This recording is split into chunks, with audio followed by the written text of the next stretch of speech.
कविता जन्म लेती है। यह कविता कभी बाल सुलभ चंचलता से भरी दिखाई देती है, कभी यौवन की तरंगों की तरह स्पंदित होती है और कभी जीवन के गंभीर अनुभवों में दर्शन की स्थिरता प्राप्त कर लेती है।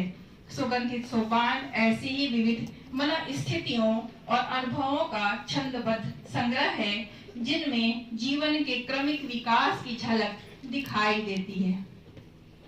इन कविताओं में माँ के हृदय की अगाध गहराई है, ईश्वर के प्रति अटूट आस्था है, प्रकृति के प्रति आत्मीय अनुराग है और मानवीय संवेदनाओं की निर्मल धारा भी। यहाँ आत्मा की सुगंध है, जीवन की अरुणिमा है और मनुष्य के भीतर बची हुई कोमलता का विश्वास भी।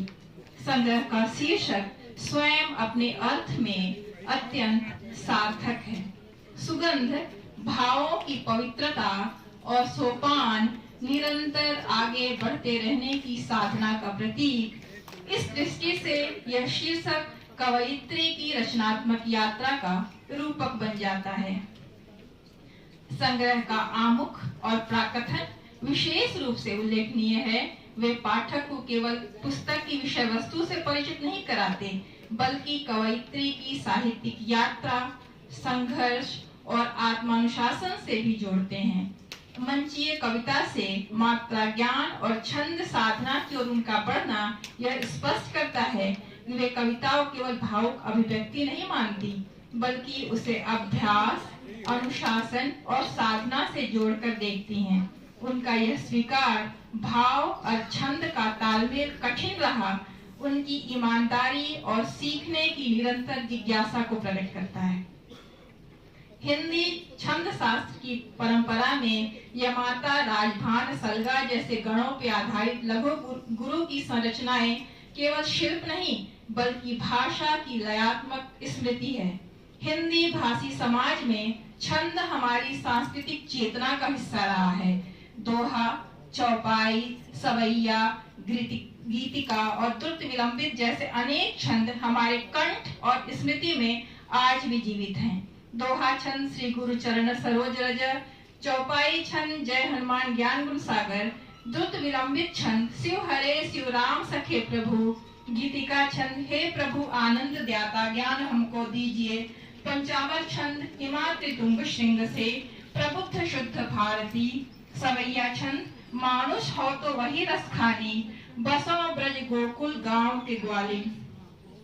जैसी पंक्तियां केवल पाठ नहीं, बल्कि पीढ़ियों की सांस्कृतिक विरासत है। ऐसे समय में जब मुक्त छंद का प्रभाव अधिक दिखाई देता है, छंदबद्ध कविता की ओर लौटना परंपरा के साथ एक सजग और सृजनात्मक संवाद की तरह प्रतीत होता है। सुगंधित सोपान का विषय विस्तार भी उल्लेखनीय है। इसमें आराधना, मातृत्व, प्रकृति, देश प्रेम, प्रेम, नारी संवेदना, बचपन और सामाजिक चेतना जैसे विविध पक्ष उपस्थित हैं। कवयित्री जीवन को बहुआयामी दृष्टि से देखती हैं। उदाहरण के लिए देखें, एक कविता की पंक्ति है, इस धरा से छीन मत लो अब मधुरता स्वच्छता। यह पंक्ति केवल पर्यावरणीय चिंता नहीं, बल्कि मनुष्य की नैतिक जिम्मेदारी का भी संकेत देती है। वहीं कलम मिला माशाल दे, लिखे सत्य दे शक्ति में ज्ञान, सत्य और सृजन के प्रति गहरी आस्था का स्वर सुनाई देता है। राधा कृष्ण विषयक कविताओं की बात करें तो इसमें प्रेम का आध्यात्मिक रूप उभर कर सामने आता है। प्रेम यहाँ केवल लौकिक आकर्षण नहीं, बल्कि आत्मिक मिलन और भक्ति का विस्तार बन जाता है। व्रज संस्कृति के प्रतीकों बांसुरी, पनघट, गोपियों की चूहर के माध्यम से कवयित्री भारतीय काव्य परंपरा से अपना संबंध स्थापित करती हैं। कविता की पंक्तियां देखें, गोरी पनघट चल पड़ी, मटका भरना काम, मिलती राधा गोपियां, लेकर मोहन नाम छेड़ती सारी सखियां, जन्मों का है साथ कृष्ण है राधा अखियां। कहना गलत नहीं होगा कि इस संग्रह का सबसे महत्वपूर्ण पक्ष इसकी छंद साधना है।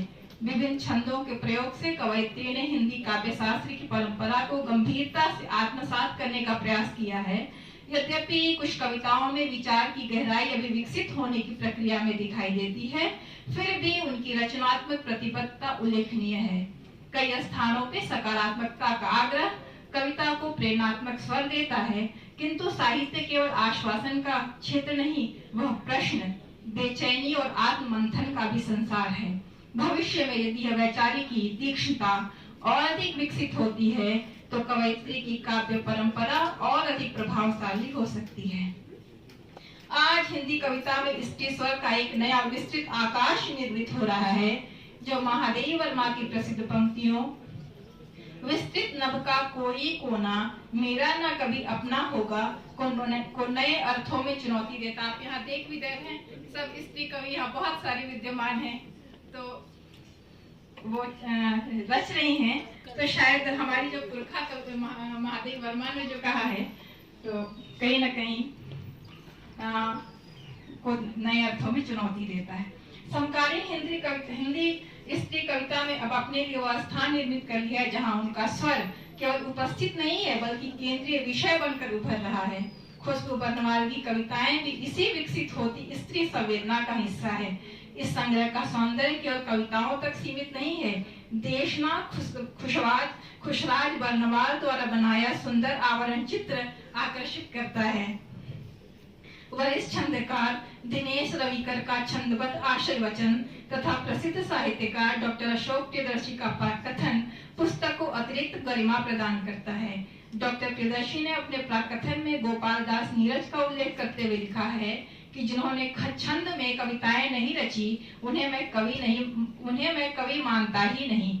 इस दृष्टि से देखें तो खुशबू बर्नवाल ने छंद साधना के माध्यम से अपनी कवयित्री चेतना को गंभीरता से स्थापित करने का प्रयास किया है।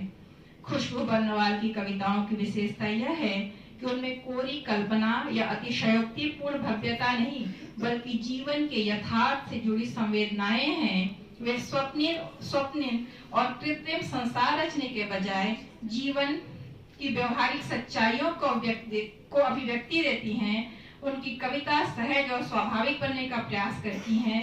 संस्कृत का यह प्रसिद्ध कथन किमिदं व्याप्तम मया की कविता कवि के भीतर से अनायास फूटनी चाहिए, उनकी रचनात्मक प्रवृत्ति पर सटीक बैठता है।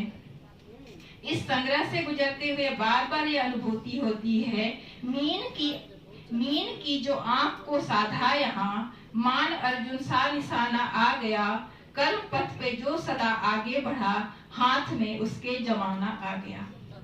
सुगंधित सोपान काव्य संग्रह साधना, संवेदना और छंद का ऐसा सुगंधित पथ है जो अपनी आत्मीयता के कारण पाठक को बांधे रखता है। यह संग्रह बताता है कि परंपरा केवल अतीत की स्मृति नहीं, बल्कि वर्तमान में सृजन का जीवंत आधार हो सकती है।